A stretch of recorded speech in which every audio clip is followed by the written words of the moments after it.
Hey everyone, so this video journal is about the beautiful mess that is group writing, whether it's cramming on Google Docs or pinging each other on Discord.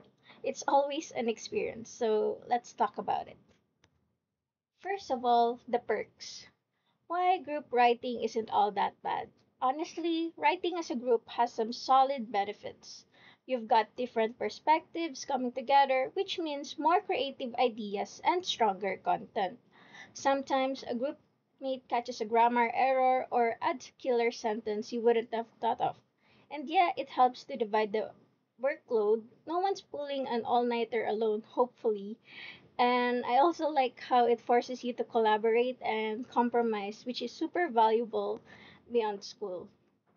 Number two, the struggles. Because let's be real, it's not always sunshine and synced up schedules, and our main form of communication was through Discord and quick huddles during class meetings.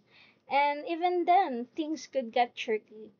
And some people reply late, or you're waiting on feedback that never comes. And there were moments where everyone thought someone else was doing a task, and yeah, no one did it. A classic group project vibes. Also, merging writing styles, that's an art. One section sounds super formal and another one reads like a Tumblr post. Balance is tough. Um, from my watch, from what I watched in the video, the most important guideline, um, it gives us some really great tips, but the one that hit me the hardest was define roles and expectations early. It was seriously a game changer, and when we finally agreed on who was writing, editing, and double checking sources and everything became way less chaotic and no more guessing, no overlaps, just structure. And it really helped our group stay on track. In the end, group writing is really like group gaming. Communication makes or breaks it.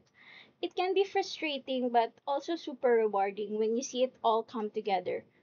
So, would I do it again? Yeah, with good communication and clear roles. Absolutely. And catch you in the next one. And don't forget to check the Discord chat. Someone will definitely forget their section. That's all.